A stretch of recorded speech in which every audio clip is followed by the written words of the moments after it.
Well, I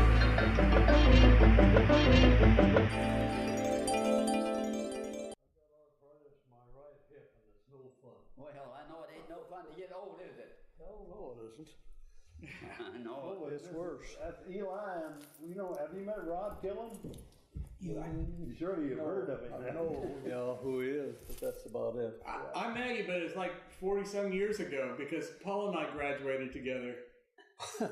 You know where he is right now? No, where is he? He's in Hawaii. Oh, Hawaii, at your place? Huh? At your place? Yeah, he's a judge over there at the beer festival. Oh, yeah. I know, he's good at it. Well, He's good at brewing. He's got a hell of a brewery. He's in charge of the beer festival? No, he's a judge. Oh. That's the South Seas Beer Festival. Oh, wow. Stuff from... He's won all kinds of awards for his brewing, Don. He's a really good brewer. Oh, is that right? Oh, hell, he's got a brewery. Right. You told me about it. Yeah, heck. He's got #1 beer in the United States. Oh, for crying out loud. That's better than Blitz and all of them. Better than Rogue Farms, huh? You're damn right. Well, good. Yeah. Darn. Hey, feel free to... I'm going to have to sit down. My damn hip is beginning to get a little bit You burning. want us to sit down over here, Rod? Yeah, it just makes it easier for us to Okay. frame you all on the camera. I'm going to take my hat off. Sit by that ornery over long. Come on, Junior. Get over here. Me, I don't want to. Huh? Yeah, come on, Junior. We need you in here. I ain't Get doing in, the nothing. get in the middle here, Junior. Well, you know you and I are the only two left in the They old got a independent camera hop going roller. there. I'll sit down here in the middle of it. Really? Ovid at my 80th birthday, he wrote on the rig here that you still don't know how to fish. Go fishing. Yeah. Well, we haven't went fishing for so long that I don't know how to fish. It has been a while. Oh, I still fish. This is a fisherman. That guy, he knows how I to know fish. I didn't think so, but he showed me. and he makes a hell of a sandwich. He was making sandwiches in there, and he said, "Here, that's got a little bit of mayonnaise, a little lettuce, a little tomato, and a little bit of herring." He had herring all over his hand. Yeah. Do you remember that? Yeah. He was just baiting you, Don. Do I? He was baiting you. Yeah. Oh, well, thanks everybody for being here. And what we're doing is we're collecting videos about the hop industry. Eli and I are for a long-term documentary. But right now we're trying to help the museum because they're applying for grants. And there's a real possibility that the city cutbacks may even eliminate the budget for the museum. So it's pretty serious for us to get help to them and help them get grants and keep the place open. And one of the grants that's an opportunity for them right now is talking about Hispanic laborers in Oregon. And there's a little bit of confusion because I guess in some areas they were here in hop fields, but from what I understand, they weren't around here. So what I'd like to do is just ask you guys to tell us who you are and where your farm was and what you were doing with hop production. And let's just start on hops. And then we'll go from there and start talking about row crops or whatever, or cherry trees or whatever else you guys did, and how, because at some point there became a lot of Mexican laborers around, so we'll get to that point wherever that leads to. And the way it is now, there's political correctness and everybody worries about whether you're saying it the same way. And don't worry about it because we can always say those terms have changed. I just wanted to say it as naturally as what you want to say it because that's the way it was, There's no apologies about that. And, and at some point when we talk about the camps, from what I remember seeing about migrant camps is that they were pretty much the same as what you guys grew up in around hop camps. So it's pretty much always the same. And some people look at that as that was some kind of racial put down or something like that. But the camps have always been the camps, right? So maybe you can comment about that as we go. But let's start off with who you are and what your farm was and talking about hops. Okay. Junior? Junior, you know anything about hops? You forgot. What I know, I probably lost them so many long time ago that I probably don't know what it's. You remember a little You'll bit. remember. You grew up in the hop field, didn't you? Heck yes. He did. You was on the old Patton place, remember? Yeah, the Uncle Bob bought the Patton place. old Patton Ranch. And up by close to the little town of Hopville there, wasn't it? Yeah. Wells Landing Road. Yeah, still there. Yeah, yeah. What you got to have, 52 acres of hops? 52 acres of hops Yeah. we had. And I bought, You had Fuggles and then you had the late clusters. That was the standard 2 varieties in those years. Junior and Uncle Bob had Fuggles and late. Yeah, both places. Yeah. And what year was that? Oh, that was, when did you start farming there, Junior? After the war? after the war, 48. You and Uncle Bob had the Cobine Hop Ranch. Yeah. Yeah. I remember they raised pretty good hop. Well, did Doc farm hops while you were gone in the war? Or Well, he had 11-acre hop yard down there off of the edge of Greenville, or not Green, Horst, E. Clemens Horst. well, the 50 acres there that I bought from you, that wasn't in hops? Yeah. Honeycut. Huh? Honeycutt. Honeycutt was It running was it. Honeycutt used to. It Yeah. was Downing and Struessman that owned it. Yeah. And he bought a half interest on it. When I got back, he said, would you like to buy the half interest on that ranch? I said, I guess I will. So I did. Yeah. Was that back after the war? That's right out off of Hopville Road. That was Just right across. after the war opened. Oh, after the war, yeah, it was after the war. Yeah. I think it was 47 or 48. But that was an old hop ranch for years, wasn't it? There were honeycuts and all that. Honeycutt ran it for about 35 years. Oh, wow. But it Raised belonged hops, to yeah. Downing and Stutzman. They put it in hops, Yeah. I think, just after the First World War. Yeah. Oh, wow. Yeah. That whole area was put in just after the First World War, basically. Some of them earlier. The first hop ranch here was E. Clemens Horst. They put it in around, well, Frank Kennedy came back from the First World War and he was the first manager, so it would be around 1819, somewhere in there. A horse company. Yeah. Yeah. Yeah. Yeah. But you got me started farming over it. I was working for Georgia Pacific over at the coast. I bought the first 50 acres that I had from Ovid here. You helped me get that GI loan. Yeah. And I got started farming. I bought the Porterfield farm, which used to be the ranch up there, was 123 acres. And then I bought the Gail Prather place. It used to be a hop farm. And what else did I? That's all. Then I rented the McLaughlin place in between. That was a old Alley raised hops. Alley raised hops, but there was no hops left there. No. Did you guys all use your GI bills to get loans? Or What was that? would you guys all use your GI loans to get started after the war? I did. I don't think. Did No. you? You didn't, No, did you? no. Did you get a GI loan, Junior? What's that? See, I can't. Money. Did you get a GI loan from after the war for farming or anything? Well, I went through a program that, They call it SDVA, State Department of Veterans Administration loan.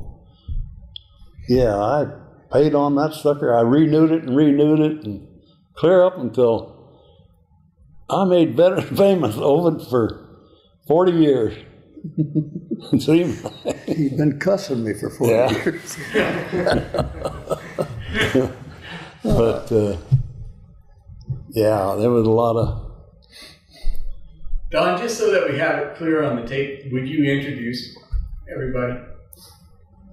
introduced, Yeah. this is See, I've had Robert two Jr. strokes. You'll have to remember now that I've had 2 different strokes and a brain surgery. So there's a lot of things that I don't know about. I can like to tell you, but I can't get it all to you. Don will disagree even when you're right, Don. Anyway, that Robert Jr., he lived out by Hopville. Ovid Long, he's the old big farmer. Farm across the river. You about the old Dockenberg place? Yeah, that and the Pope. Yeah. Then I Oh, rented wow. I rented 600 acres besides that. Oh, wow. So we ran 1,000 acres at the last there. Did you farm any hops over there over the Dockenberg I across the took them river? all out. Yeah. But you had 300 or 400 acres of pole beans. Usually You hired ran, Spanish people in, didn't you? we're the ones that brought them in. 3 of us brought the Spanish, basically. We had a meeting. It was Kennedy, Kirk, and myself. Now, Kirk had hops. Kennedy had asparagus and berries. And I had berries and lots of pole beans in those days. So what we did, we had a meeting and figured out about what we could do. We had a young fellow that would go back into Texas. And through him, he developed a group of people and brought them up here.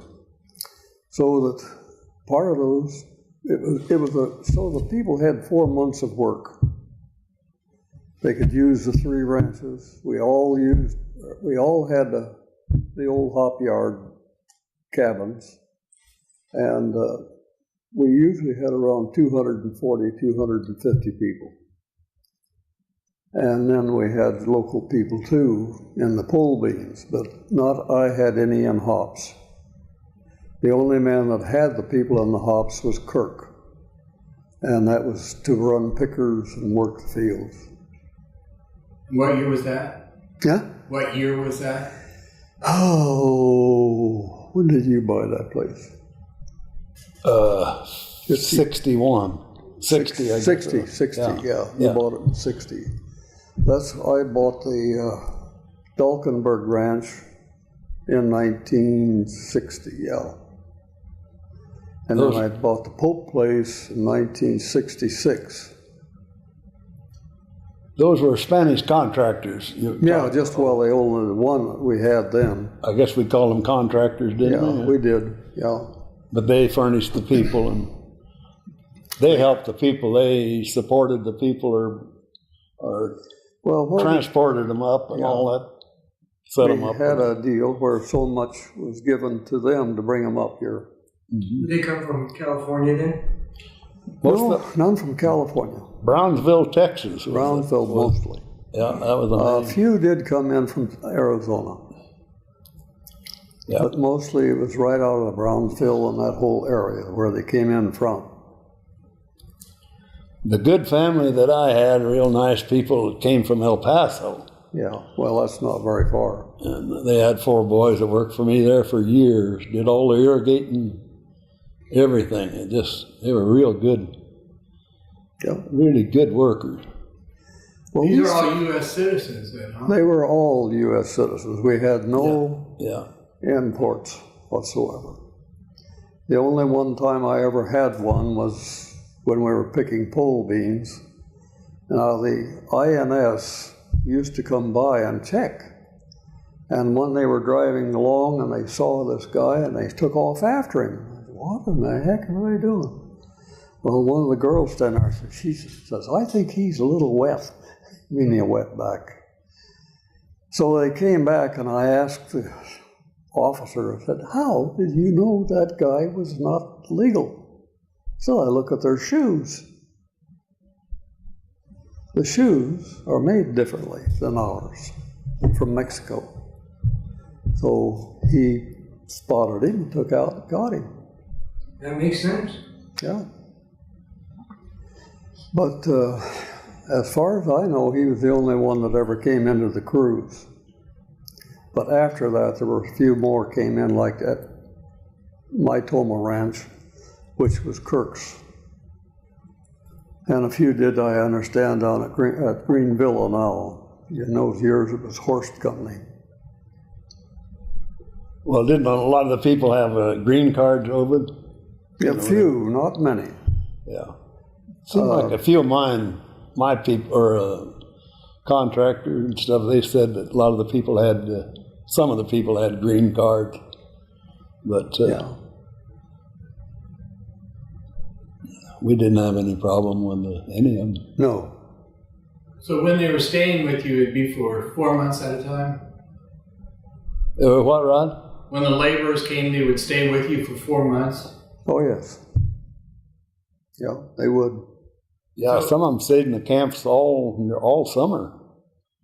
Like you were saying, they rotated from what, Ovid? From the pole beans to the hops and And well, strawberries. between the three of us, we could keep them busy for about pretty close to 2 months.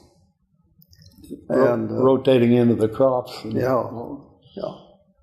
Then after hop picking, that was the last thing. A lot of them took off for up the apples and up north. Yeah. Yakima, Wenatchee, up in there. That was the older ones. Yeah. But the kids all went back down to Texas to school. The first family to stay here was right down here on 2nd Street. They bought a house, and I knew them, still know them, they're still here. But What was his name, Obed? That fellow, you named him when we talked on the phone the other night.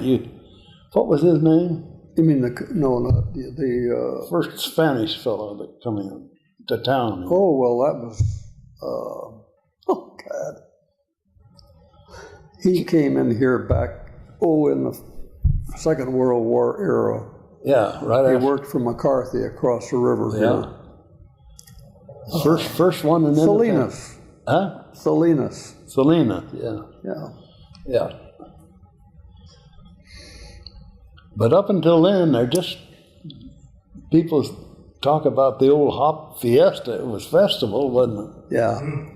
But there was no Spanish people here for the hops then. What about other minorities? Say what, Eli?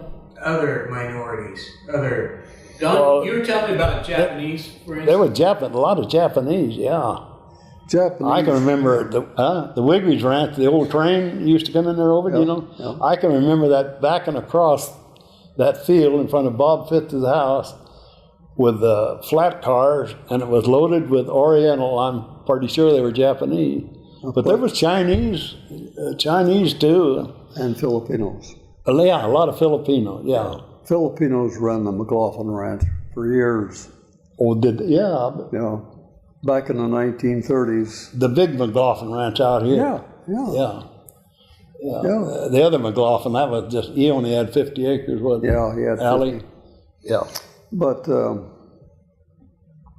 they had a camp down there up on the hill there at the McLaughlin Ranch, and there was about 60 or 70 full-time people that lived there, and they were all Filipinos. They didn't like me because I stole the pheasants out of their traps. I was only 6 years old then. The horse company was the biggest camp in the country, wasn't it? Yeah, always. But they used to have McCarthy Horse Company and out there on the south. They had camps where a lot of people stayed there, but they always had a Friday night wrestling match or fights. Now, Yeah. It's the Golden Gate, they call it now, used to. They, all of us had a deputy. Now, what they did if they got way out of hand or something, they just took them out, handcuffed them around an oak tree. I heard of that. Yeah. And nearly every one of them had a dance floor, didn't they? Oh, yeah. They'd have square dances. Yeah. And Wigridge Ranch had a big dance hall there. Yeah. Oh, that was a big camp. Wigridge and Horse Company. I know us guys, teenagers, we'd cruise around some old car or something. All the camps, every one of them. There'd be about a dozen different camps looking for gals. You know, we'd cruise up and down the cabins and holler at the girl. You did that too, didn't you, Junior? No, I don't recall You that. just walked. Not me, because You just walked. I don't run around like you guys do. I had to work. Yeah. But Don, if you ran around like in the Filipino camp, wouldn't you have gotten in trouble? Philippine? If you'd gone to the Filipino camps over here, wouldn't you have gotten in trouble for that? Probably. No. Yeah, well, there weren't any women in that camp. Yeah. Good. Mostly old men. I don't remember seeing a girl there at all. And you looked. I don't really remember driving through At that. 6 years old, I didn't That's mind. how they found the pheasants. No. What you said they would have like fighting matches and stuff. What kind of fighting? Just boxing or Not boxing, yeah. not throw down martial arts? They had a lot of pro boxers come in. That'd be fun to watch. Yeah. One thing you don't realize that Golden Gate, he told you about the train going out there. Every week for 2 weeks, 3 weeks sometimes, there'd be a special train out of Portland that would come down here to Independence and be loaded with people. And then they would take the people on out to Wigridge because they were right there in the camp when they pulled in with the train. Yeah. The others would come in here with horse and drawn wagons, and they would go out to their other camps. Yeah. But that was quite a sight when there would be a couple, 300 people on the train. Oh, yeah. They were all here for this hop season. Yeah. Yeah. I was reading in a 1920s newspaper that the railroad had to put on 800 more seats to get people pickers down here. Yeah. And that was in the 1920s, so I imagine. Well, in 1930, they were still doing it. We came here in 1930. We didn't get a chance to ask you about Indians, Native Americans. How important was that to hops? Well, I had little Joe up from the Warm Springs, and he brought down to pick hops about 25, 30 people. And he had one whole section of the old camp there up along the road. He'd fill it up with people every time. He was really quite an interesting fellow to talk to, I'll tell you. Because he used to say as his kid, as a youngster, he said, I see water from mountain to mountain in the valley. That was that big flood back in the, 1860s, wasn't it? 1850 or 51, somewhere along in there. That's when they thought the ocean, there was a break in the mountains, and the ocean had come into the, there was so much water here in the valley. Took a day near a year for it to drain. Yeah. Did you have any of the, in your pole being junior, did you have any of the Indian folks there from Siletz or Grand Ronde? Or I had about 20 that came and drove over and picked. One family stayed in the campground. So there were people of almost all the whole valley here, you know, from New York and Oh, yeah, yeah. Well, all especially around Lebanon, up and through there was quite a few people from Lebanon come there and stay, you know, day after day, you know. in the campground? Yeah. Yeah. Oh, yeah, there was people from all over. Well, it was like that movie, Grapes of Wrath, coming through Hopville. That old gravel road, remember, it'd be loaded with Model Ts and Everything. all their furniture on top, dogs and cats and kids, and oh man. And they'd move into the hop, like Werlines in Louisville and down in there, Gordon Hadley and all the old camps down there in the bottom, Wigridge. But Well, so we had 24 cabins there, and they run the store too at the same time. Yeah. all while everybody was there. So it was pretty crowded through there. Oh boy. I tried to tell you about the Hop Festival here in town, the amount of people that was here. Can you remember coming to town on Saturday night Oh, yeah. during Hop? Oh boy. Well, they closed the whole Main Street down. Yeah. And, People just go around and around the streets. all over. You didn't come to town. You had to work, didn't you? We were, especially on Saturday. Saturday, we were home. We were home on Saturday most of the time. And Didn't you come in? that's when the crowd come anyway. Was on Saturday. Boy, you couldn't even get down the streets, or you couldn't even walk around. So many people around there. No, you couldn't. So crowded, you can't hardly get around. The saloon, you couldn't. They'd be about 20 deep. Yeah, each saloon had at least Take those two old cops. guys, huh? Each saloon had about 2 cops. Oh boy, yeah. Probably kept busy too. Oh, they just got a little too rowdy, so they kick them out. They only had one policeman here in the city. And that was old Moore. Yeah, Oscar Moore. You remember him? Oh, Wow, that was Oscar back Moore? That was back in the 30s. Oh. Holy cow. Early 30s. Yeah.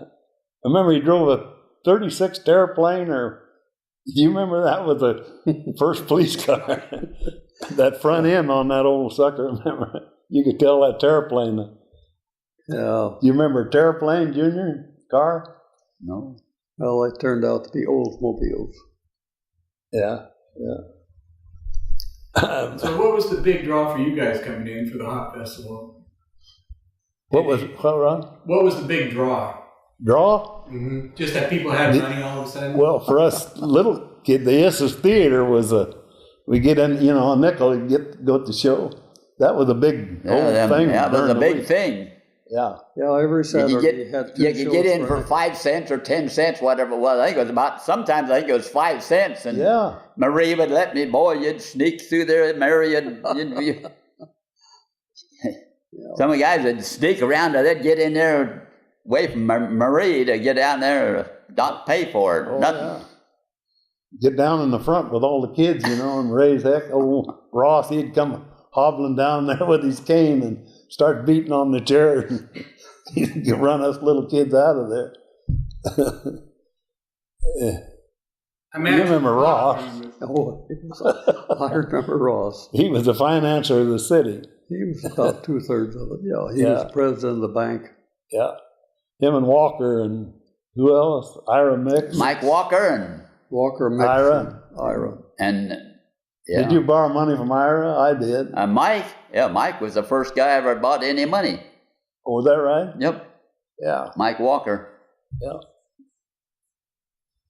So as a kid, was the popcorn affordable? I mean, what would you go into the movie and do? You'd all get together. Were you eating popcorn? Were you drinking pop? Or? Oh, yeah. Yeah.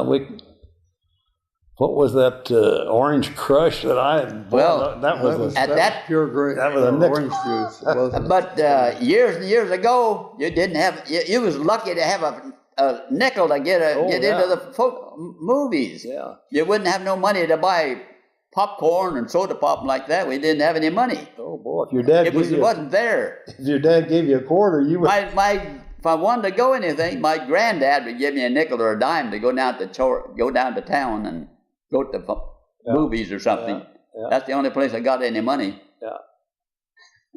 And you guys had the same granddad, right? Yeah.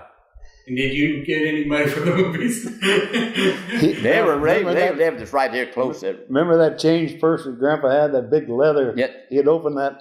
He'd keep a Yeah. He'd reach down in there and Smith. give you a nickel. Oh man. He always had money for some reason or other. I don't know. But Yeah. Yeah. Well, he came there in 1911, and he bought that property and built houses and set the kids up there. That was quite an old. how he got the money You to remember get that, James? I have no idea. I don't know, but he always got money somewhere or other, and Well, he was an old millwright. he was an old millwright. Yeah. built sawmills and stuff. But He was a good carpenter. Yeah. They were all good carpenters, really good. That's My the only dad, way they my could build anything, brother, they had to do it and- themselves. Over your dad, Doc Long, he did he grow hops during the war? After? Just a little bit after, about halfway through. Oh, yeah. Yeah. I didn't know if, and you didn't raise hops over at Dawkinburg. They took them all out. Yeah. So when did your family come to town? When did your family come to town? 1930. Wow. That tells you about how old I am. And your I can- father was the veterinarian? Yeah. Is that right? Yeah.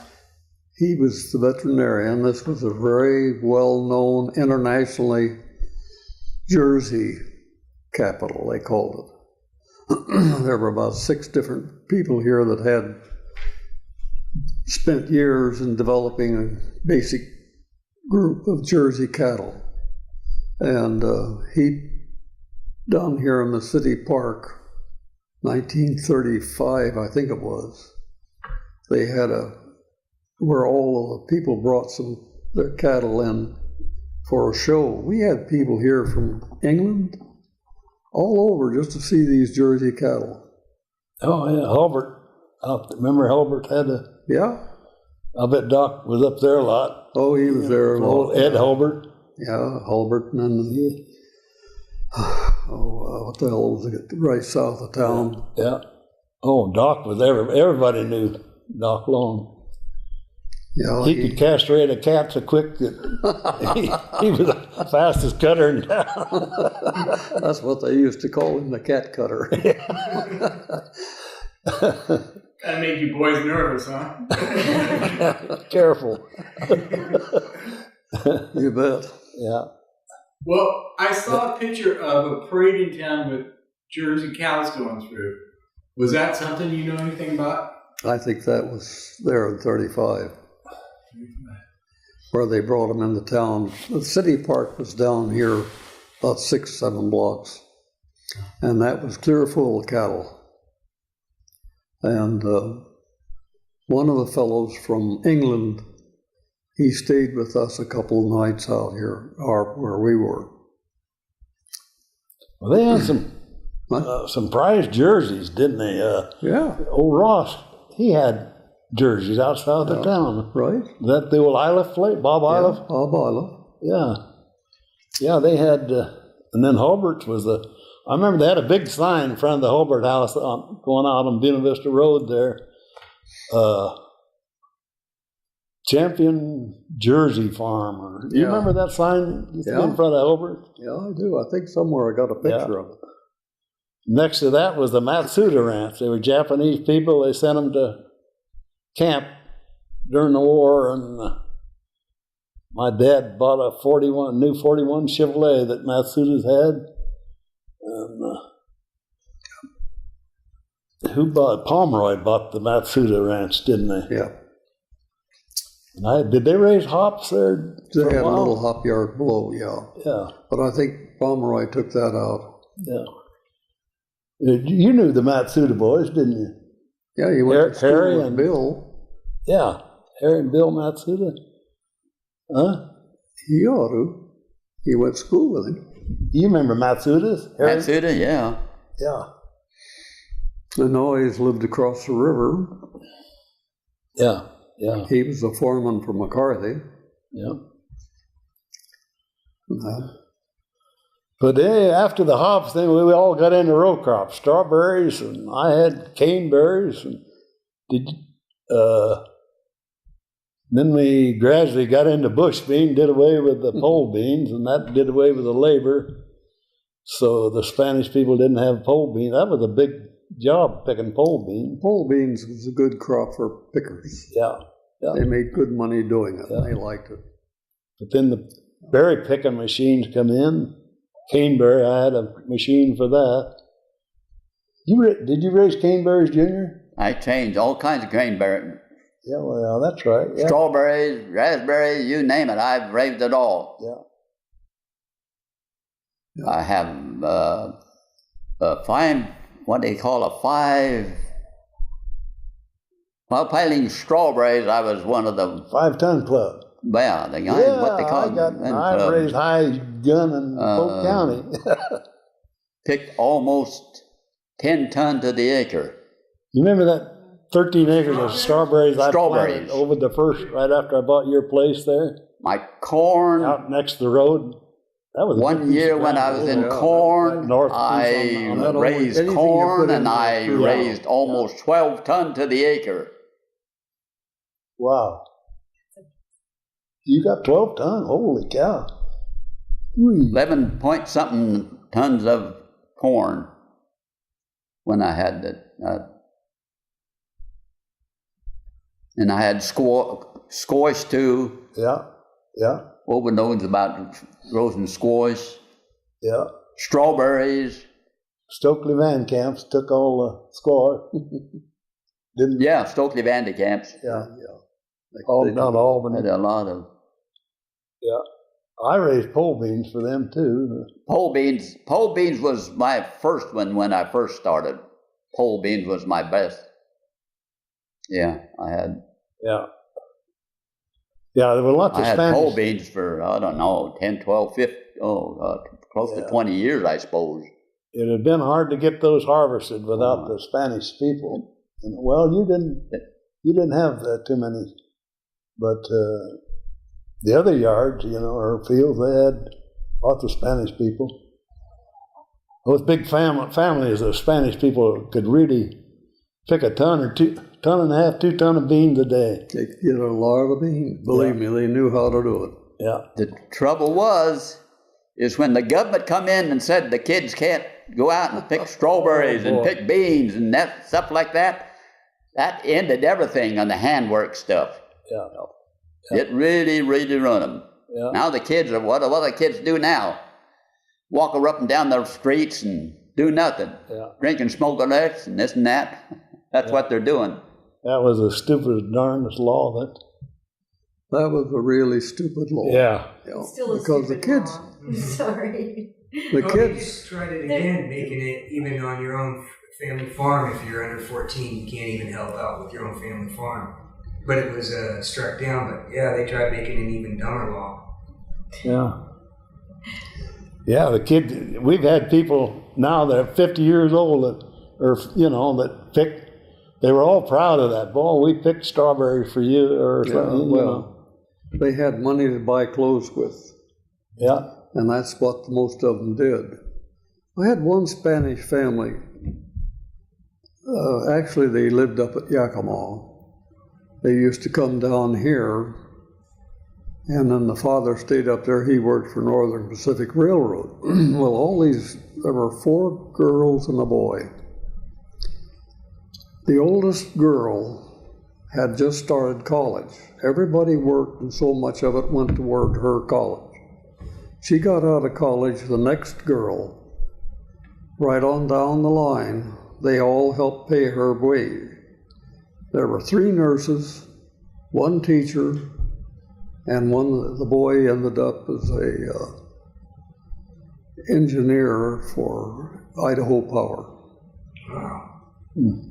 So they didn't have any government support whatsoever. They did it all themselves.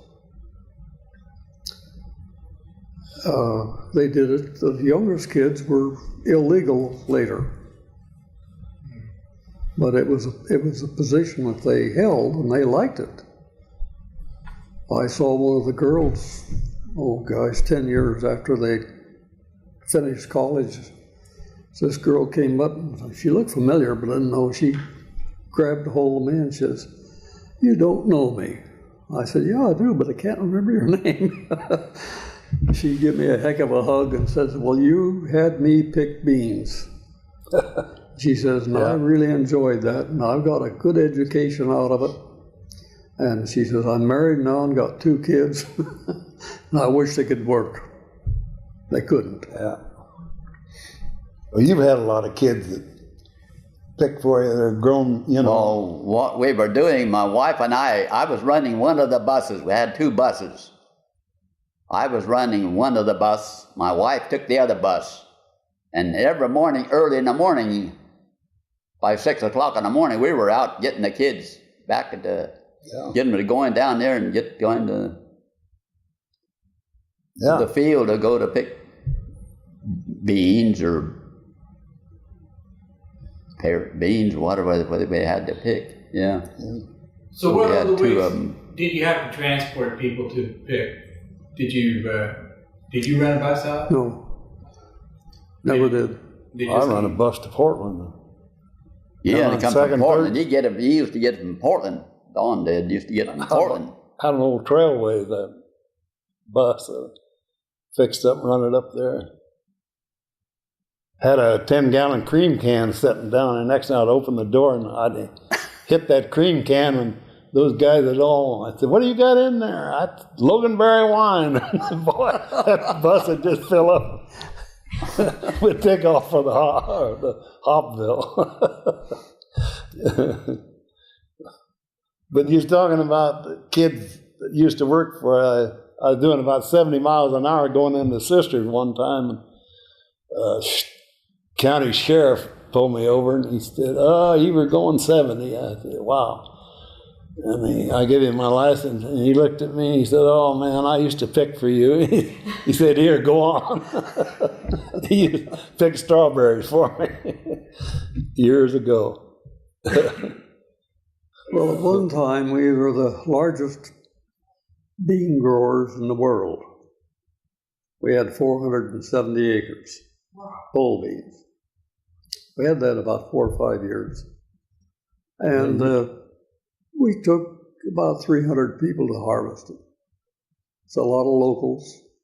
I had all of the Independence High School football team out there, either irrigating or doing something. And the coach says, "Keep them going." He said, "They're in real good shape."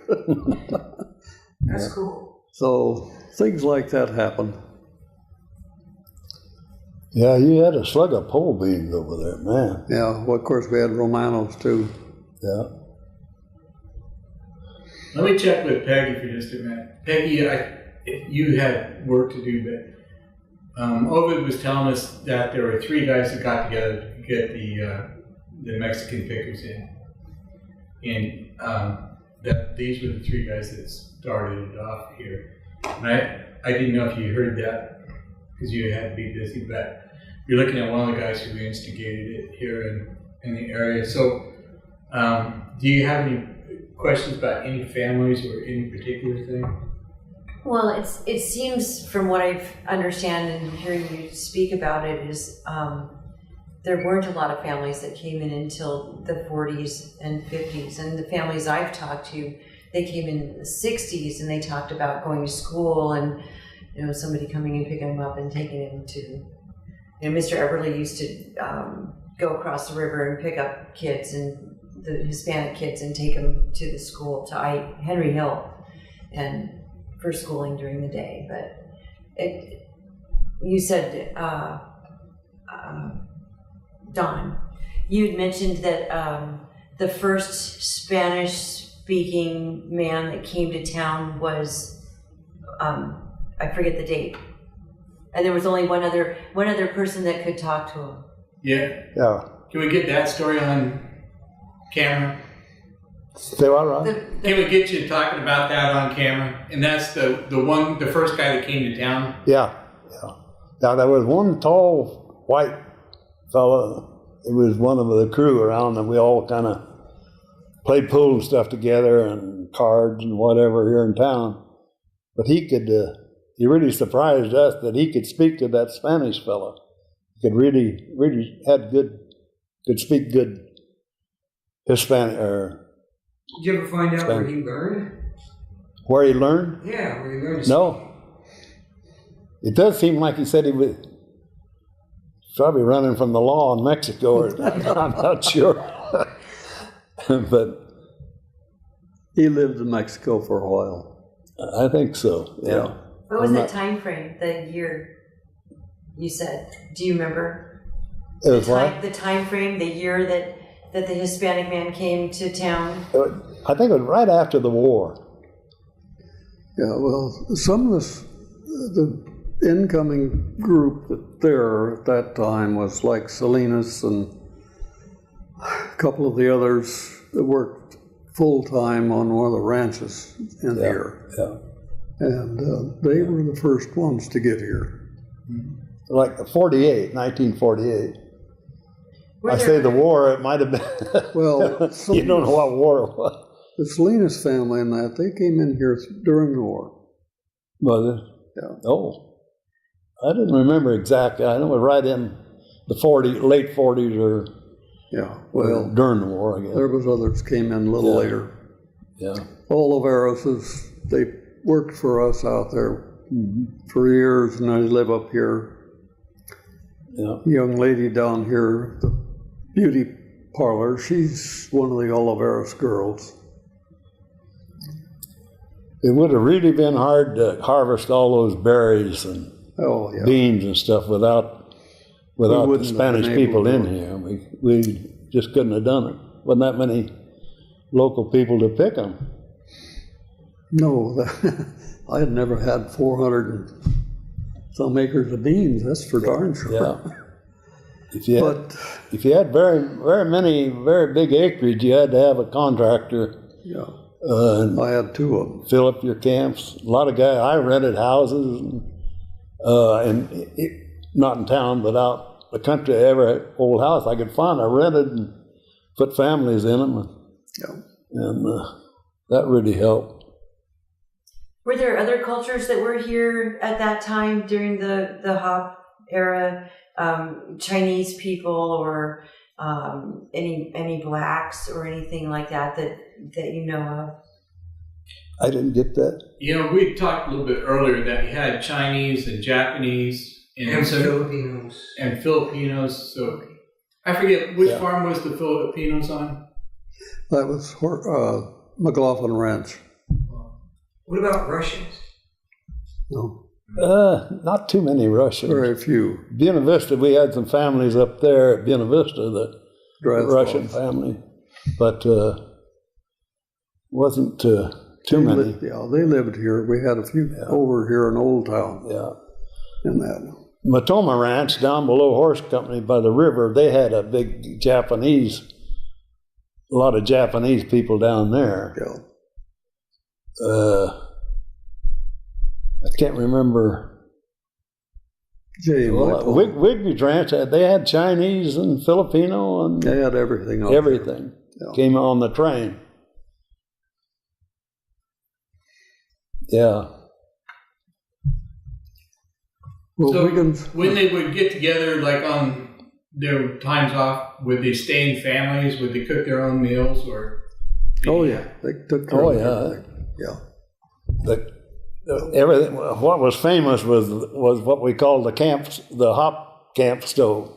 A little, You want one? had a little oven on it, and they were great for hunting. You know, we'd take them deer hunting or elk hunting, but they were great. But they were just a little tin camp stove. There were thousands of them. It had to be all the camps. That's all they had. Everybody had a wood pile. And everybody's out cutting wood and smoke going out of every cabin. Just really. Yeah, every meal, that's the only way they could cook their meal. No gas or electric. No, we didn't have gas and stuff. Weren't those little stoves made here in Independence?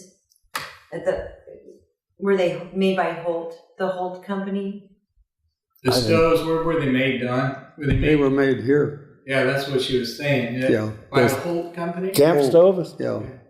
Francis Holt made a lot of them. Huh. Yeah, I guess they did, didn't they? Yeah. Yeah, the Holt stove was later on. They built a bigger stove, didn't they, over the heater or something? Yeah. I They don't made a remember heater that. then. I don't really know where the little. You had camp stoves, didn't you, Junior? You betcha. I remember it. I got a bunch yet, want Is that right? I got 4 or 5 out there. I'll be darned. Yeah. They were around for a long time. It's a wonder you don't have one in here with the. I thought I gave them one. This stuff up here, I gave them all that. Oh, did you? Yeah. Yeah. We do have a There was, our family had just left from Hoquiam, Washington in 1925. we went down in the hop field there, and all we had was a little shack thing type. It was about 12 by 12 or something like that. And then the outside, the store was outside where you had to cook and everything outside, and out there, and with wood. 5 of us in there, out of sacks that we'd put straw into them and use them for beds. Yeah. When I was a kid, that was way back in 1925, in that hop field. And this same place, we finally phoned this years and years ago, in 1947, we bought the land from Bill Patton. So that's how we got started building hop fields. Yep, they built. Yeah, those cabins, they were built, they split in the middle and to have a cabin on each side, and they were about, over 10 feet wide? Yeah, 10 or it 12? was. All the ones over there on that ranch were 14 foot. Yeah, the outside part was a porch, was open, and then halfway back was the door, and you go in and had a room there, but everything was dirt floor outside, and that's where the stove was set up. Put the wood and everything, do the cooking outside. Just outside, just a little old. Yeah, not outside, but under the porch. Just an lean-to. Yeah, but nearly all the big cabin, everybody was built that way. About half dirt floor and open, and then a door and bedroom in the main part of the cabin. Yeah. Don, was your And we had one hand pump to get water. All of those people used that one pump. Yeah. Just Everybody had a bucket. that's where you get your water. So that line was. And then when you go to the bathroom, you're in trouble. Yeah. Don, was Wally born in one of those camps? Yeah, up at Wigridge. Yeah. Well, it wasn't really a camp. Dad had a house there. He worked for Major Bowles. Bowles, what? Yeah. Bowles. Rose. R-O-S-E. Yeah, Major Rose.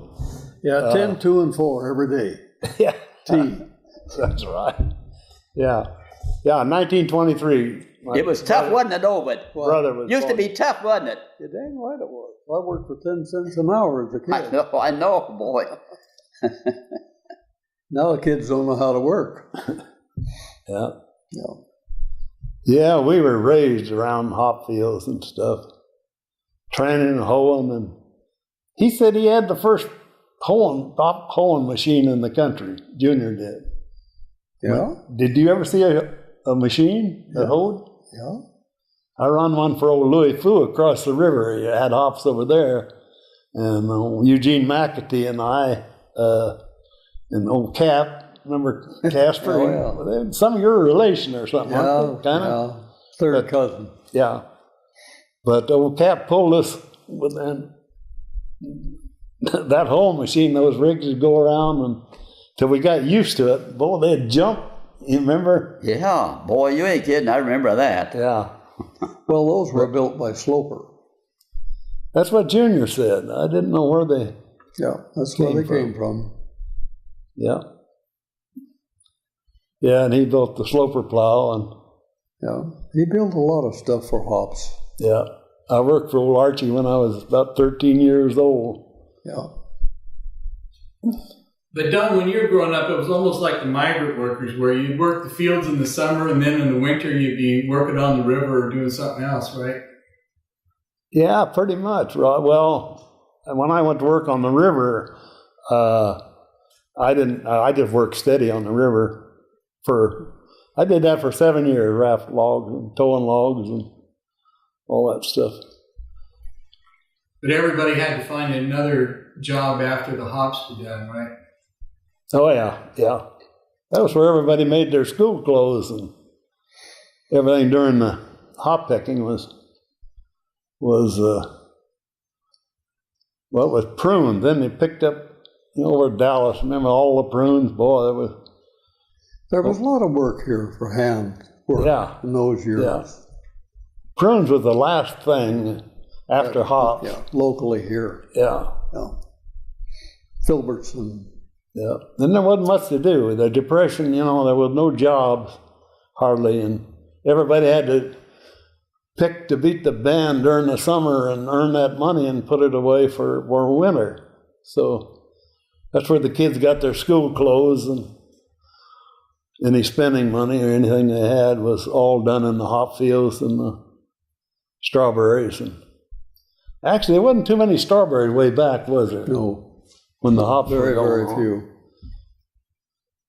Domestically, they were all out of California and some north of here. Yeah, yeah. The canneries had little trouble handling anything in the berries because of the fast-growing season. They were a little softer than the stuff in California. Yeah. So it just seemed like the canneries all just really built up there right after the war. Yeah. Remember Birdseye and Dole and all the... Well, Del Monte you had here. Yeah. They were big. Del Monte was a big... Lots of beans and everything. They just went full gun. Now they've all just about disappeared.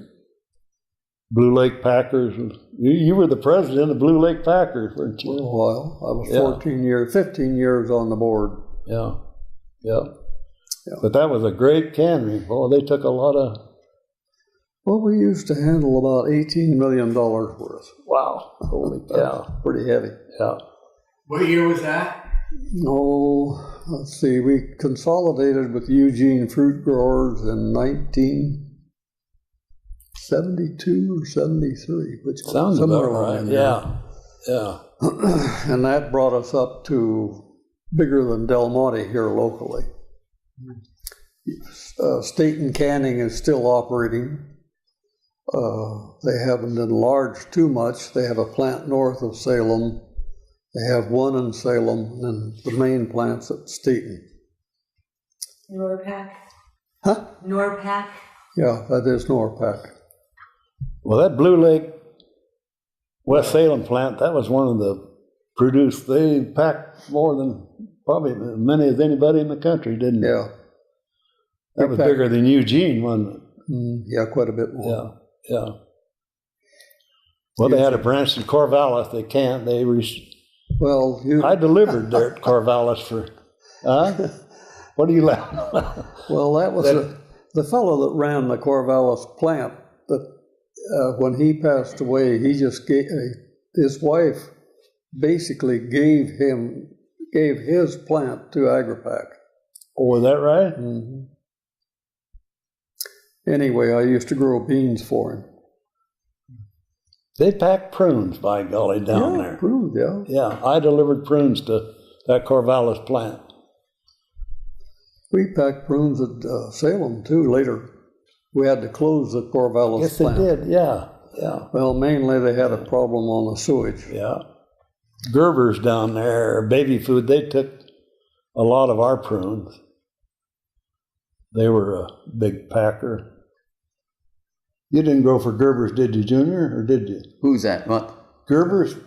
Oh, you didn't have anything for Gerber's, did you? Mm-mm. We sold Gerber beans. Is that right? Yeah. He usually took 100 tons. Yeah. I remember Gerber's paid better than anybody in the country per pound or ton. They were the best receiver that we had. It worked out good for us because we could jockey this back and forth. Well, the old Blue Lake, they were good when the retains were. That was quite a fallout there, wasn't it? When later on, when Blue Lake kind of broke up, but that was sure a good cannery for a while. It was for many years. Oh yeah. Gosh, you grew for them years, didn't you? 20. Yeah. 21. Yeah. When you guys were growing up around here, They had some things that we don't have anymore, like the creamery. Was that a big deal in town here? Oh, yes. Joe Rogers Creamery, yeah. That right was, down here off of the end of the, yeah. well, see, that building's all gone Yeah. now. I drove that little truck for Joe Rogers and went out to PD and Airlie and all those little stores and around. It was George Rogers that used to run the Dairy? dairy there. Yeah. Well, he had the dairy out there, and then but he had the in the Independence. He did took all At the creamery. in the creamery there Yeah. because I worked there with Roger there, done all of his cutting all of his meat, and I took care of it. And Oh, you did? yep, Darn.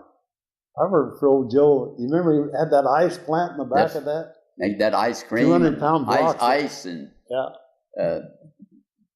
Could chip that up in the, deliveries milk and yeah. out to the high schools. I was an ice I man and a used to milk do man that. over And, but my over at first the thing college, was, those apartments over there, they didn't have a refrigerator, they had ice boxes. Yeah. We'd early. cut that up into 50-pound blocks and lug that upstairs and put it in a Ice. top of a refrigerator. Is that why the Jersey cows were so important? What? Well, the Jersey cows you were talking about, Yeah. is that why it's so important because of the creamery here? Oh, yes. Most all the milk went into the creamery. Yeah. If you lived north of town, where the railroad used to run from Salem to Dallas every morning, about 7 o'clock or 8 o'clock, they'd have pickup stations. There was one right off of Highway 51 there, just across from where I live. And all these people would take their stuff in their cans and stuff and put it there. The train stopped long enough to load it next place, and they would take it into the Dallas Creamery. I'll be darned. I didn't know. Do you remember that? Mm-mm. I don't You remember didn't. that. You live south. Yeah, yeah. Most everything in the south, east, and west came into Independence. Well, where did that line run over to cross to get to Dallas? Just right where I live, right down there. Came across the creek. yeah, that's right. Yeah. I'm curious about how many flavors of ice cream there were back then.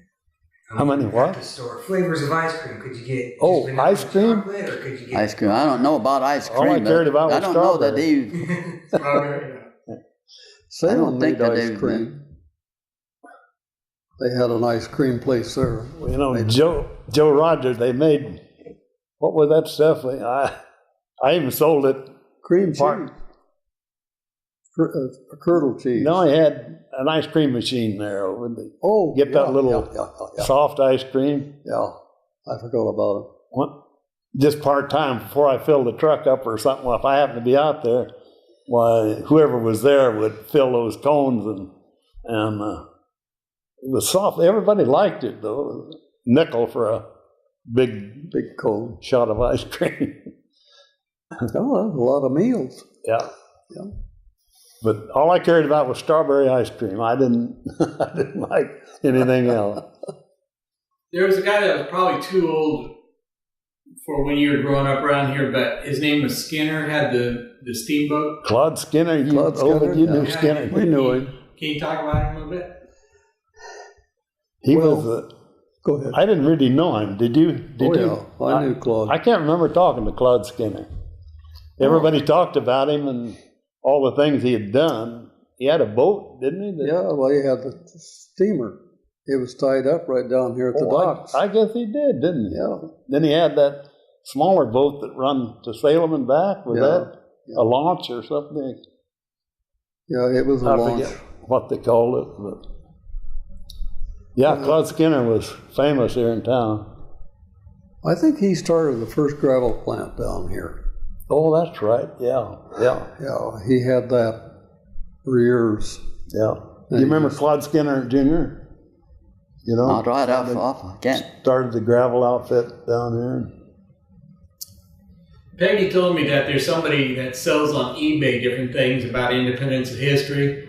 And so I went on eBay and somebody was selling signed receipt from Skinner's hardware store, and he had signed it, but they wanted $200 for it. They won't deal with Peggy or discount for a museum or anything like that. Oh my God. What's the receipt for? 50 cents? Yeah, it's just, but he made hinges on the receipt. It says he made cabinet hinges. So before you could buy them so cheap, you know, he'd make up stuff like that. He just sounds like a real character. Yeah. Who else was a character in town? Do you remember? Ross Nelson. Then what was it? Ross Nelson. He was a character. Oh I'll tell yeah, you. yeah. Ross was on the town. All the kids knew him because they went to the show when he ran the theater. And that stuff. Oh boy, there was some characters here in Independent. Harpoon and Coon, you know, remember? Oh God, yes. Those guys. Oh What was man. the name? Well, they ran what they call the Bloody Bucket down here. Yeah. It was a They call it the club next to the It's a club now. theater, the tavern. That was a famous tavern. The Palace and the club, they were the big. It's the karate place now, isn't it? one of them. I think so, something like that. I don't. It didn't like it used to be. Well, it's, Oh, there's some terrific card games, and oh man, 1,000,000 gallons of beer went through that old club down there. a lot of stuff went. Oh boy, yeah.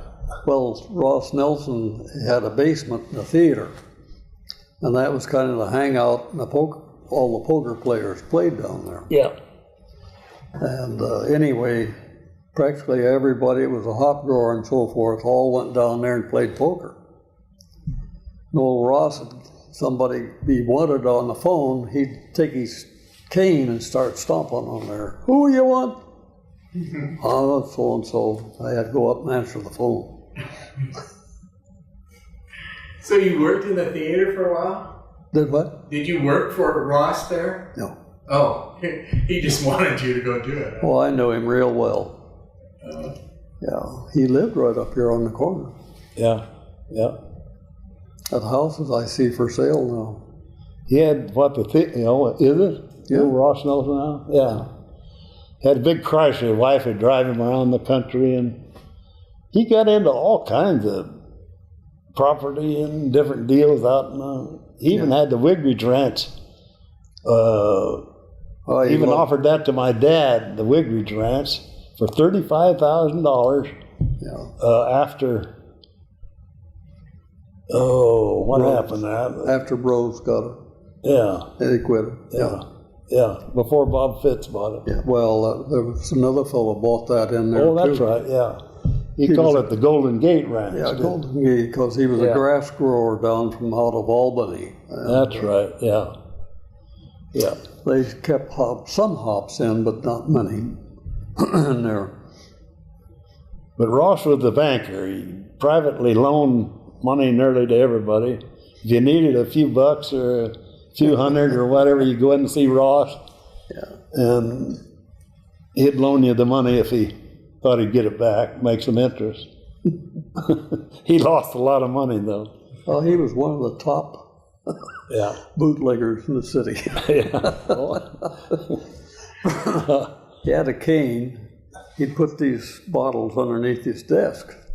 Some guy'd come up to the office there, and one or two, pull it out. There it is. I remember. The only way you tell me about that was a little guy and had a big wife, and he was always trying to ditch his wife. You'd say he'd pull up somewhere and jump out of the car. Oh, that was old Jim Coon. Yeah, well, Remember they called her the blimp? the blimp, yeah. A big fat gal. Old Jim, they'd come into town and Jim would be down in the bottom of and he'd open the door and slip out of the car and leave her in there. And, Right up the street here. yeah, had some driver, I don't know who was driving, had a big car. Jim would run into the club and start bartending. Oh man, there were characters. Well, Yeah. some of them got to be pretty wild, I'll tell you. Oh yeah, yeah. Jim Kuhn went down to Klamath Falls after he left here. Yeah. My dad knew him pretty well too, and so we were down there. My father took care of racehorses quite a bit because he was basically trained in the horse thing. In fact, he was a captain in the First World War, one of the divisions, head of the veterinary corps. Strangely enough, Frank Kennedy and the fellow that ran the Golden Gate were under him taking care of horses during the war. So they always called him the cat cutter. But anyway, we went down there, and Jim was part Indian, so he could go on the Indian reservation and hunt in the lakes down there and stuff. He says, you bring down a case of shells and I'll take you hunting. So I got a case of shells, or my dad did, I don't know which, went down there. Boy, he wasn't kidding. We shot up that whole case of shells, had a duck pile about that. So they gave most of them to the Indians there. On the reservation, there's no limit those days. But yeah, you were right about the hop growers. All the old hop growers would meet in the club there. And Yeah. they had a room back where they played poker. Yeah, they did that too. All the old growers would. That was after Ross sold the theater. Yeah, yeah. You remember any other like mayor or civic leader from that time period? Elmer Addison used to live right across the street here. He ran the furniture store here until he passed away. Yeah, Elmer was mayor for a while, I guess he was. Yeah, he was mayor about 6 years. Yeah. No, John Poft, he was. Yeah, he was in it. Ray Dunkel was mayor for 2 sections. Yeah, yeah. He was a B-29 pilot at the end of the war. Yeah, yeah.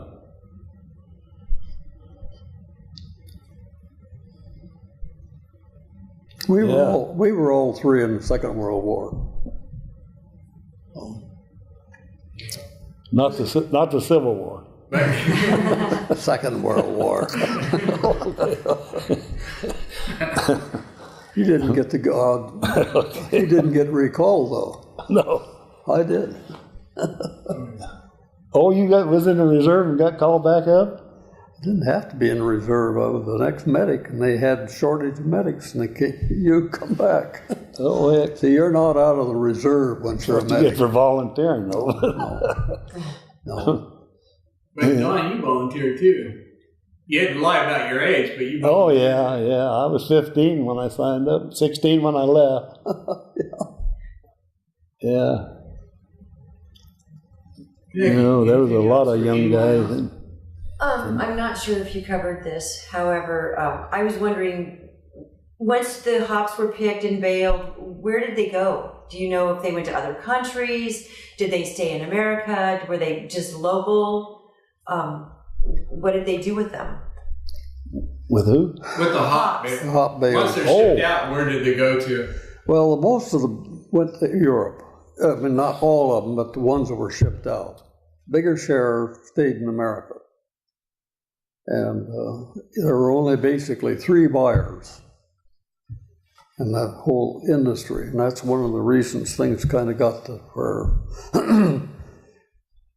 the hops we grew here didn't machine pick too well. Yakima could beat us on that quite a bit. And that was kind of the end of the hop industry here with the ones that we had, the variety. The Fuggles worked fairly good on the picker, but the late clusters didn't. They didn't pick good. So they got them in that area. The ones we sold to mostly was F. Bingman Corporation, S.S. Steiner, and of course you had Horst and that. But most of the hops were used locally in the United States. Quite a few did go to parts of Europe, but don't forget you had Europe growing a lot of hops. England, the old Golden Gate out here was mainly Wiggins and Richards, two men from England that started the ranch. So that's how Wig Rich came.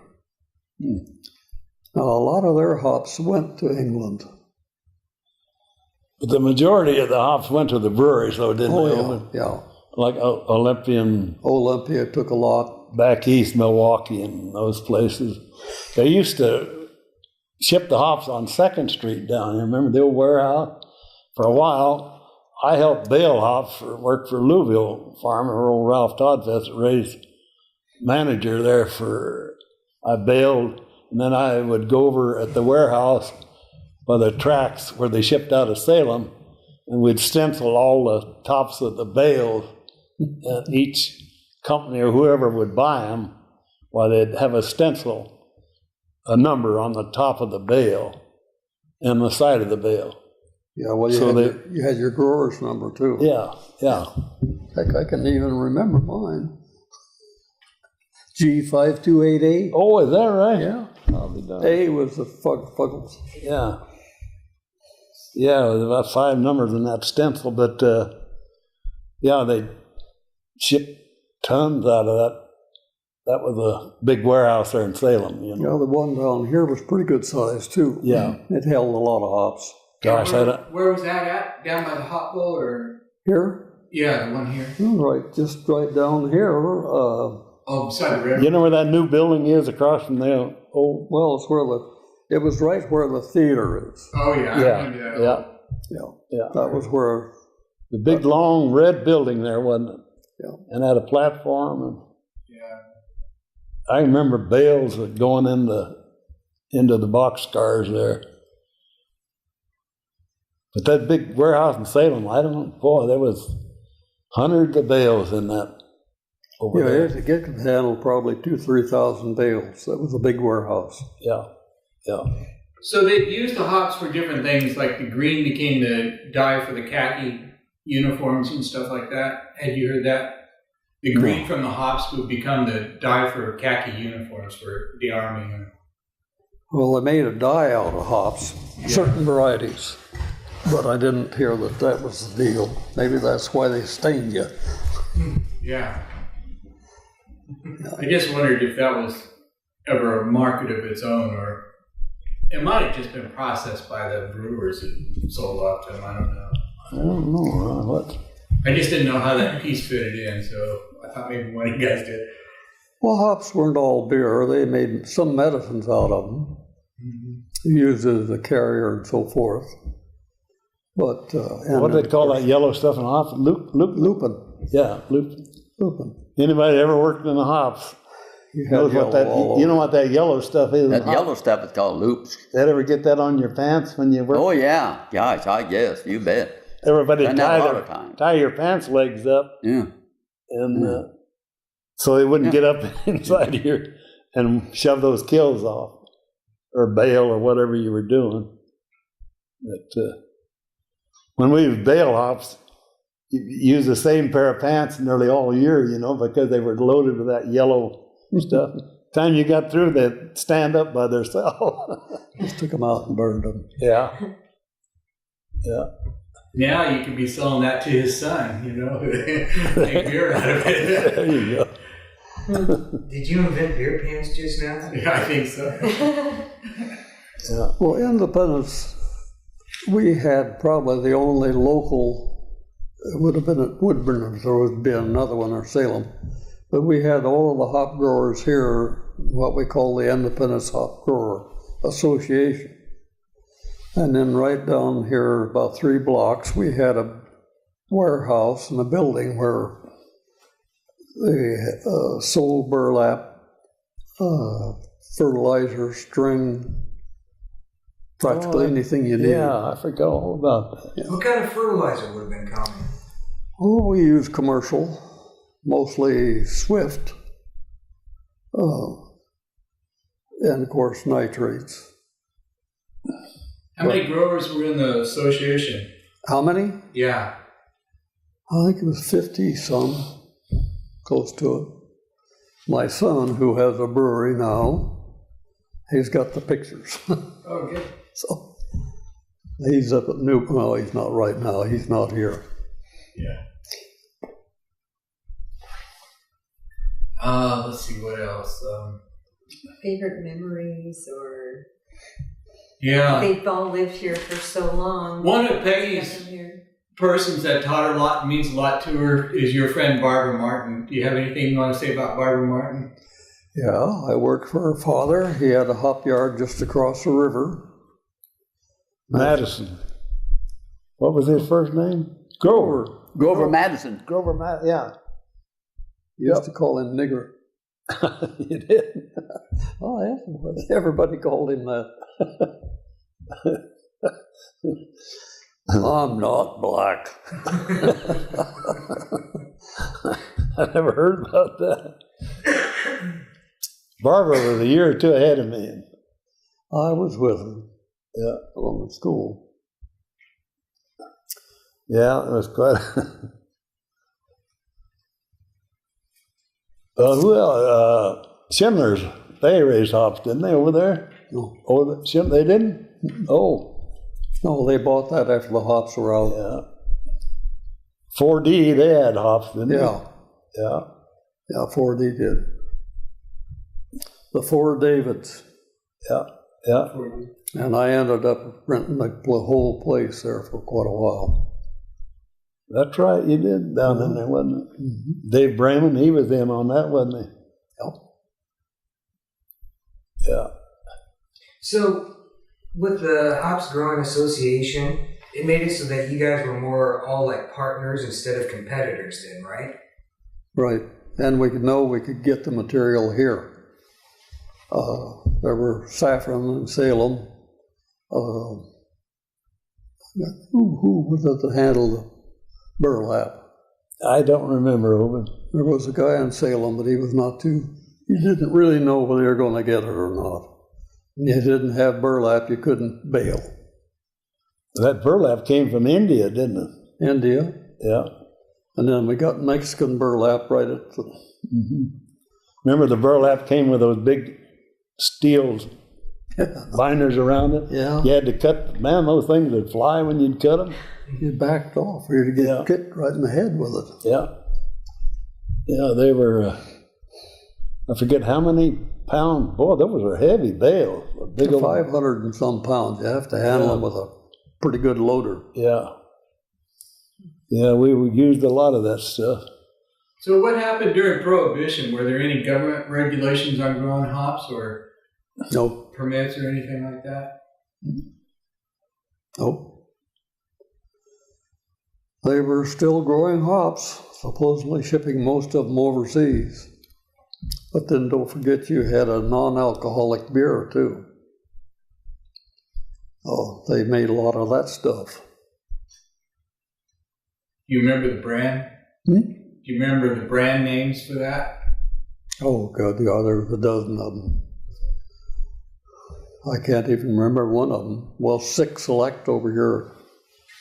Salem used to make one. There was a pretty good brewery there. Well, that was a big old brewery, wasn't it? Yeah. I forgot about that. Sick Select. Yeah. If you got a bottle, it's worth $100. Is that right? Yeah. Full or empty. Wow. Yeah. Yeah. Portland had Blitz. Columbia. What was that? Another one there. Olympia was a big. Olympia was. Oh, you mean in Salem? Yeah, no, yeah. I don't think Olympia No, had Portland. They didn't have a plant over there, did they? No, Portland. Blitz. Olympia. Yeah. Well, up But then at Olympia, Washington. went up, was north. Then. Yeah. You know. Yeah. That was the big. Yeah. Well, they made a lot of dye out of certain hops. Yeah. That stuff. But as far as people talk about the hop fiesta and the Spanish people, they weren't here until after the war. Yeah, well, most of the Spanish didn't come through the hop era at all. Most of the people here came because of Kirk and Kennedy and I. We were the ones that brought them up here, and between 200 and 300 people. And then made it so that they'd have at least 2 months' work. So And how many families were you accommodating when they come up? Or did they come in families? Oh, well, we took probably 80 to 100. Some of them were not that high, like the Oliveros, of course, they had four kids. Alvarados, they lived on the ranch over there. Oh, there were 4 of them, 5 of them. But most were not heavy over 5 much. Some of them didn't try to come when they had that many kids. The big families were the producers. That's right. Even the little kids that would really pick 6, 7, 8 years old, they'd be in there just really getting the bean, wouldn't they? To get them all off the bottom, Ma picked the top. Yeah, they were really good at cleaning up the vines. We always had row bosses or something go through the pole beans and check the rows and make people go back and pick over. Like in the hops, they Same thing. had checkers and good pickers, dirty pickers, and bad pickers. Well, they picked all kinds. Yeah, they picked too Put dirty, they had to change it. Rocks and clods and sticks. No, they wet the sacks down. Yeah, any way to get a little weight in there. That was the first job I had in the hop yard, was driving a horse with 2 big casks on it, and that was a water wagon. Yeah. I drive down through down at Hanna and then the S.B. Walker Ranch. I'll be darned. I delivered water, Warline Ranch, and had an old Model T Ford, and down in Louisville I did that with a 30 Chevrolet. Well, I just had the horse. Oh, wow. God, I got $1.25 a day. Oh, yeah. That was a lot of money. Oh, boy. You bet. But of course, I lived right up on the road there. So. Yeah. That's about a quart of gasoline now. No. That was, one of the things, Ovid, that I've bugged Don about, because I'm always asking questions, and I never know if he's making up the answers, but were you here in town when there was a circus here in town? when the circus came, yeah. Do you remember what year that was? The first one? Yeah. Back in the 30s. Must have been about 34, 35. Must have been. Yeah, that's about what I remember. I think it's about 34, 35, somewhere along in there. Can you ever remember unloading the train here? They had elephants, or Yeah, one elephant. is that what it? Yeah, I can remember that when I was a kid. On Second there, it always stuck in my mind. I didn't know how many or what, but I remember it seemed like an elephant. Well, it was their own train, the circus. You don't know the name of the company or what? Don't know. No, that was quite a ways back. Oh boy. I found one poster from 1910 that said it was the Sells Floto Circus, Oh really? but that's 1910. Wow. The interesting thing about that is 4 years later, Buffalo Bill Cody was going around with that circus. And I asked one of the older gals here in town if she ever heard of Buffalo Bill King, because I just wondered if there was a link there. And she said no, but his granddaughter lived here in town. Their last name was Cody. Oh, yeah, you was telling me about that. No, I knew her. You did, Nora? What was the name? I forget her name, but her last name was Cody. Yeah, she never married. But she lived with a woman.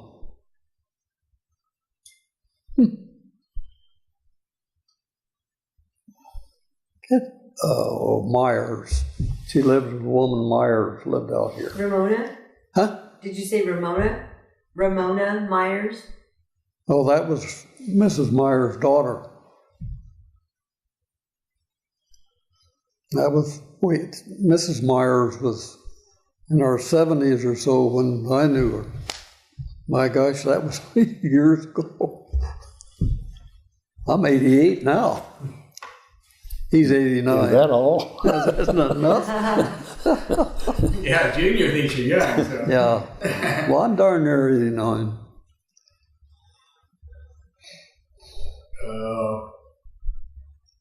And experience, you were asking experience.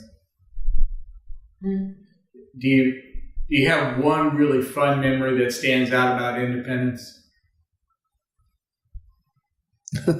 Hop fiestas.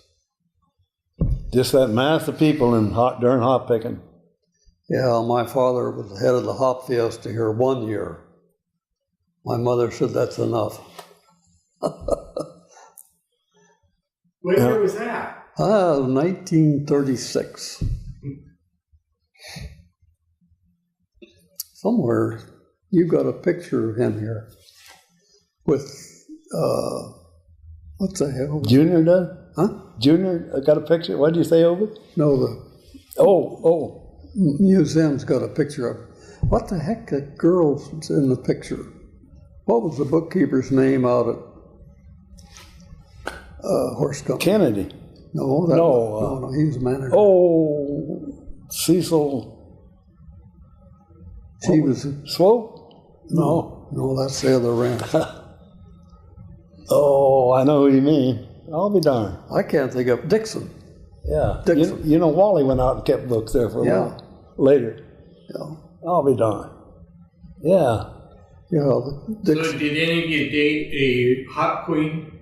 That was, no. No? We were all too young. Too young, okay. Darn it. I thought maybe after the war, you know. No. Oh, I don't think, there was not many hop fiestas after the war. Who was it?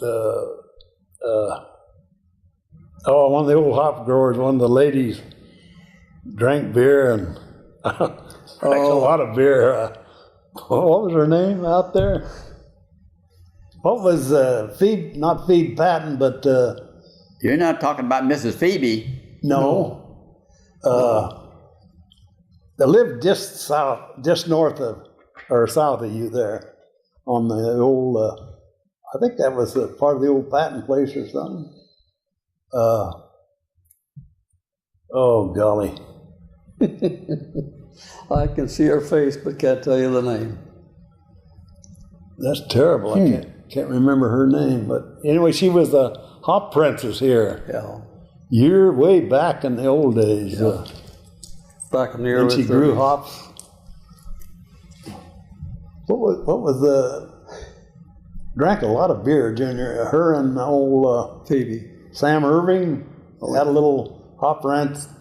Only one I remember that's south of Buena Vista, out over down by the Lucky Mute River down there.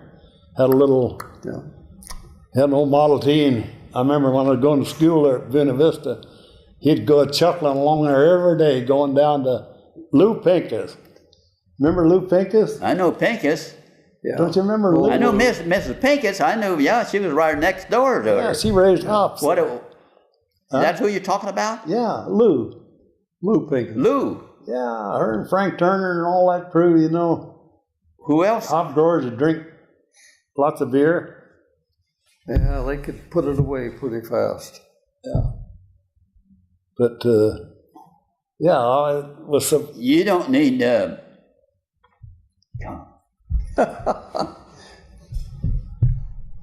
boy, okay. Oh, that one ranch was right next to her, where we were. Lou Pincus and I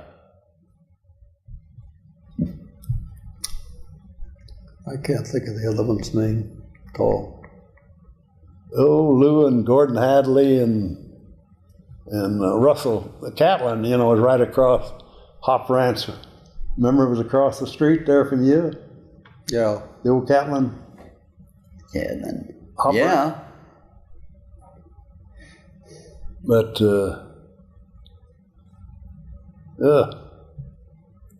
Well, we ran into a hop princess recently, and I don't remember her name right now, but she said that she had no chance of being a hop queen because only the girls sponsored by the Masons got to be hop queens. That sounds about right. Is that right? Isn't it, Owen? Pretty close, yeah. Pretty close, I guess. So do you remember groups in town that were kind of connected like that? Were the Masons pretty strong when you were growing up? Yeah, they were early. I'm sure they were. They was always kind of mysterious, weren't they? Oh, yeah. They met upstairs there, and Well, the lady wore long dresses, and the guys Oh, yeah. dressed up. Well, my father was a 32nd degree Mason.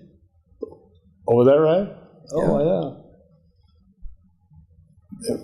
But that was probably about right. Pretty close. That was quite a thing to be the Hop Festival queen. Well, they had princesses too. They had a court, didn't they, for the Hop Festival? Take guys down, throw them in jail. Yeah. They tried to catch me and I outran them. Yeah. Yeah, it was quite a. Well, Helen Williams she was a hop queen. I was trying to think. Mrs. Holt, she was a hop queen. Oh, was that right? Yeah. Yeah. That was before she's married. She was a Housley girl then. Oh, I used to know most of them. Remember Kletzing used to live? Yeah. Yeah. Yeah, Seemed like the one of girl. those girls was. One of those girls was a hop queen. But Barbara never was a hop queen, was she? I don't remember that. No. Yeah, there was quite a Wanda Messenger and a Messenger. Did they raise hops? Messenger? You don't remember? No, Messenger, he was working in the bank. Oh, that's right, yeah.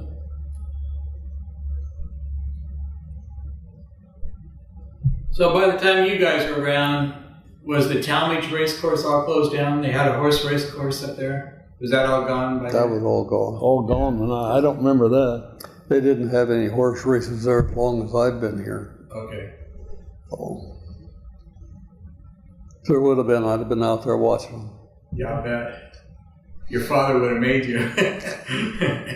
Well, I used to race a few horses. Did you? Yeah, quarter horses. I had 2 quarter horses. One was very fast. The other one was pretty stable. But the fast one I could whip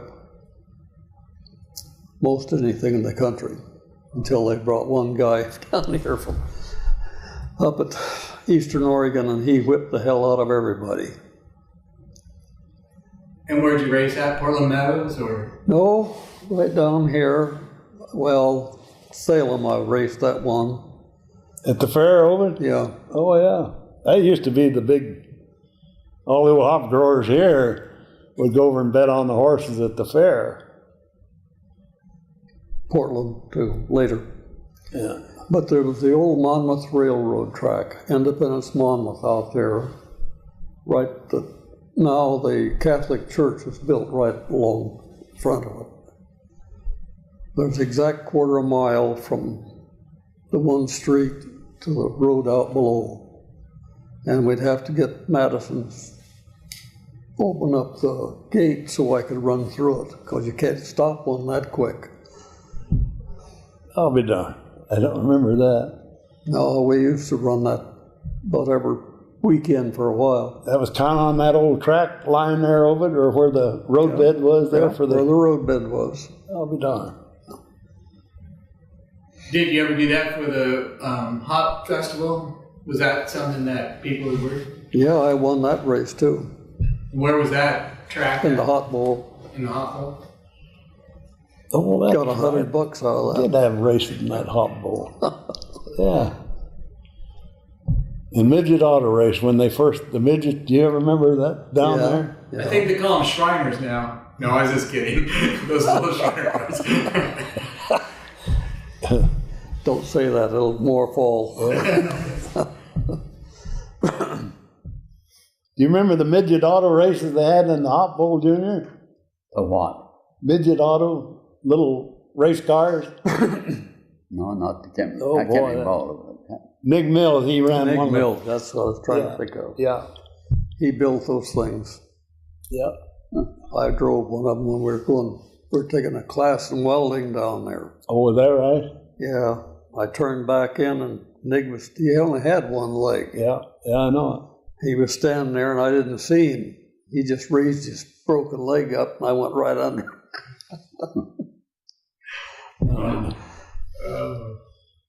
Yeah, I worked. We had that shop out in Old Town. You remember that little? Yeah. 50 cents an hour. I got, and Geez, you got a lot of money, didn't well, you? that was big money. Yeah. He had one of the little midget autos there. I think it had number 16 on it. Had a 4-cylinder Offenhauser, you know. Yeah, I was one of them. He caught me sitting in there. He said, "Would you like to drive that?" I said, "Boy, would I ever." He said, "Well, if I ever get going again, I'll let you drive it." If he ever gets it going. Yeah. Yeah. They never did have any more races after that. So the Hop Fiesta had horse racing, it had midget car racing, it had wrestling, you said? Yeah, they would have wrestling. Oh, yeah, gee whiz. Yeah. Bulldog Jackson wrestled down there, didn't he? Yeah.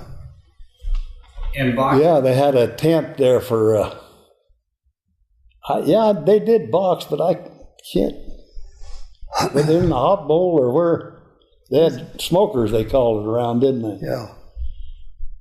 They had sometimes boxing, sometimes wrestling.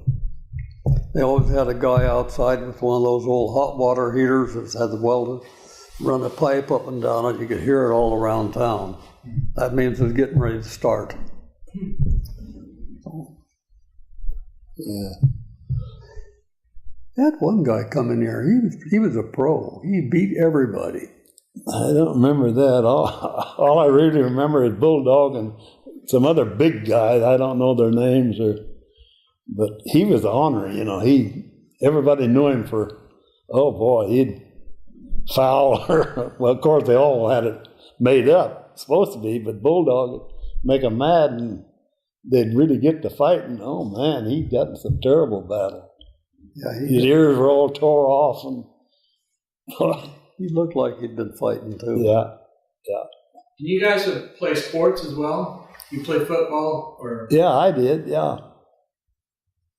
I'm lettered in boxing. Do you remember the smokers we used to have? Yeah, I used to go to them. Of course, Yeah. you were in high school after I left. Yeah.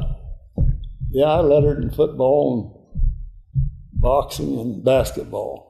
Well, you played basketball too, didn't you, Junior? I played basketball and baseball. You didn't go out for football? Never did go out with football. Let's see. 3 years I got,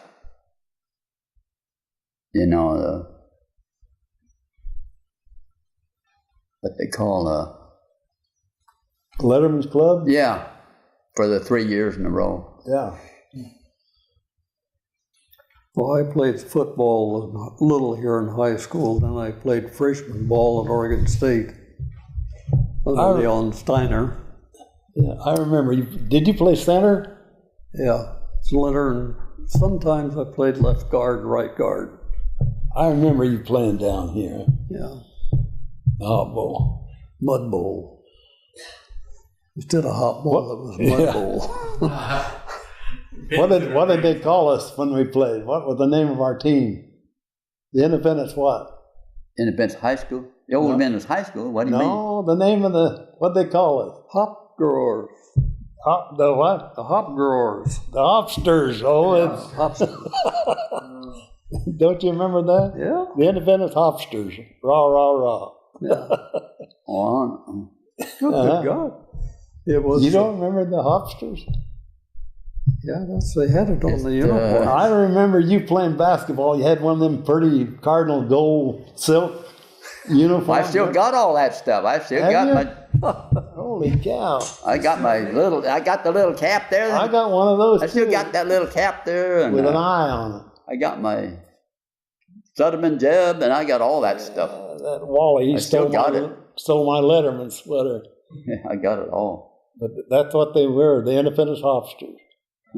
Always trying to beat the Dallas Dragons. Remember that? Oh, yeah. Yeah, they used to put up a great big, everything you could burn. Yeah. Oh, in the big Down yard, here. yeah. And the Rally. guys from Dallas came over that one last year. I was in high school, and they had a bow and arrow set up. They went along the road there real slow, and 3 arrows in that burned. That used to be quite a... They used to do that at Central High School, and our graduating class was the last one. And we had this pile just really tall, and it wasn't done until your son Paul got one of your outhouses and put it on the very top. Right on the very top. And then it could burn. And that was the last time they allowed that to happen. Well, that we always put all the hop yards had those old hop outsiders. We put one on the top of every one we ever built down here. So, but the last one I was around on it, why, they burned her before we got to it. Yeah. Did they do that every hop festival? No, it just wasn't Hop Fest. It was a homecoming. Homecoming. Yeah, I guess, yeah. The homecoming. There used to be a big game between Dallas and Independence. Oh, yeah, Remember the that was- football game? Mostly in Dallas and Independence, boy. They, Yeah. oh, Remember yeah, the- that was a big game. Oh, boy. That was a big game, boy. I'll tell you. If we could beat Dallas, we were in trouble. We're in good Yeah. shape. Yeah. I tell you what, there were some big guys in Dallas. Oh, boy. There was some big ones here, too. Yeah, a few. So, did you graduate from what's now Henry Hill there? Yeah. Yeah. Was the older high school still there, or had it been torn down by the It's time? been torn down. Yeah. It was Quite still a- there when you... Oh yeah, we used it the last year I was here. Now, did you like take typing over there up in the second class or something, or the second floor? In general science, remember Herschel Perry taught us over there in Yeah. general science. And- Faye Mort, she had biology and chemistry. Morse? Mort, Coach Mort. yeah, of course, Mort, his wife. Yeah. Well, see, Scott, he was gone. That's just you old guys had Mort. But, Oh, guys. Scott, did you ever remember him? Yeah. He was quite a coach. But he taught typing. Who? Scott. Coach Scott. Yeah. Well, he taught everything. That's why I couldn't type, Ron. He didn't know how. At 77 years old, Don starts taking typing lessons off of a computer tutorial program, and within 5 weeks, he's up to like 20 words a minute. So that was pretty good. I learned more on that program than I did all the other time. There's not a lot of guys at 77 decide they're going to start using computers like that. That was good. Barbara did. Wait till you're 80 years old and learn how to type. Yeah. Got a computer, haven't you?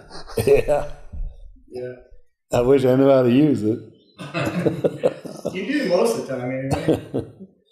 Yeah. Have you got a computer, Junior? Come on. Computer. You don't have one? Computer? Yeah. No, I don't know. I wouldn't know how to punch one in. Join the club. I don't have one. Yeah. Well, some of the Hop Festival now still has certain groups like the Boy Scouts. They sell popcorn and they put up wreaths and stuff. Were the Boy Scouts a big deal when you were growing up? Oh, yeah. Yeah. They were always in the parade, weren't they? Oh, yes. Always a parade. Yeah. Of course, I had to walk. I played clarinet and saxophone, so I had to go in the band. Oh, you did, didn't you? Yeah. I forgot. Yeah. I got the band. I didn't have to go out. How musical you were. Yeah. Yeah. So who else would be one of the groups that participated? Do you remember? Oh, Didn't the Charians come over? Charians from Salem. Yeah. They would come in. They always had a group here. Dallas had a group here too, but I can't remember who it was. I don't either. I remember Mark Hatfield one year had a convertible come over, and He went through the parade. yeah, I wasn't here then. I guess you weren't, were you? No, I was still in South Seas. Yeah. Any other big government people come through? Oh, we what did. were these? Senator McNary. McKay and oh golly, Schwab, but didn't. Not Schwab, but who's the guy who had the rug? Attia? Attia. Yeah, He came here once. Vic Attia. Yeah. He's really a nice guy. I've met him a few times. He's a really nice guy. Seemed like it. I thought he made a good governor. He made a good governor. He did a lot of good things. Yeah. He never ever got the state in a bad position on the money. He kept it so it was within its means. But the Hop Festival parade was it was kind of like the 4th of July parade. No, except it wasn't quite that big. No. But Well, it was a pretty good sized group most all the time. remember my sister Lena was a majorette, and Barbara Wells. Oh, God. You remember those? Yeah. That band. Yeah. Well, that was a high school band, wasn't it? Yeah, but that was after me. Yeah. Trying to remember some girl from, Yeah. where the devil was? Majorette. I can't remember now. But do you remember the student body would all join hands and what they call that, a serpentine? Yeah. Come downtown and go through all the stores and. Do you remember that, Junior? Salvantine, you mean what they call what? Oh, I forget. Rally for a game. Oh yeah.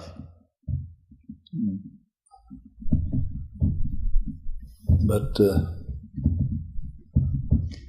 yeah. You guys remember the flood in the 40s? Flood? 46, I think it was. Flood? Yeah. Yeah, I 47 was the big. 43 was the 43 biggest. is the biggest one, but then 46 was big. Yeah. Yeah. That was the winter of 46 and 47, was Yeah. it? I guess it was. Yeah. That's when it was almost over the street. Yeah. Yeah. It came up off of where the ferry landing is, and it was probably a foot from going right across the street. Wow. I think that's the one where I saw a picture of Truman had flown over it and landed at McNary Field. And he gets out and tells the governor, that's a big son of a bitch flood. Oh, yeah. I got news for you. It wasn't. I was out where that ranch you had, and the whole thing I could go in and out with was the boat. Oh, yeah. Yeah.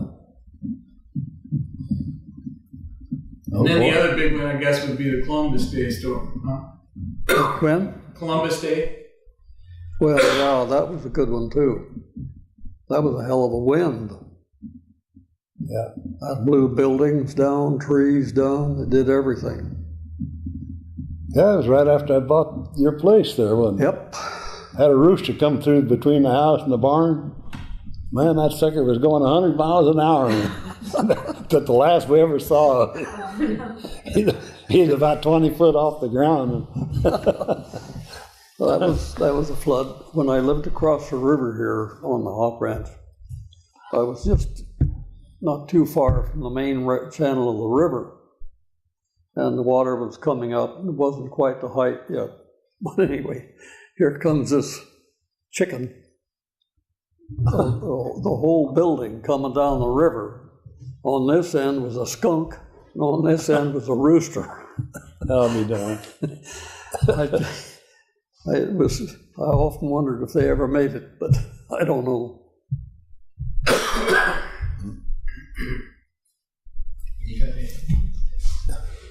Do you remember those white cabins you had down there? You had 4 or 5 of those sitting there in the campground. Yeah, When I got old Bob off of that flood, and when was that, 64? yeah, I was going to pick old Bob Fitz and Roger. They flamed out a D4 in the water in that low spot, going down, before he got to the corner there at Yeah, Hopville. Anyway, I was down there, I was getting them off of there, and Bob, Roger and I just pulled the boat up there and stand on that cap there for a minute.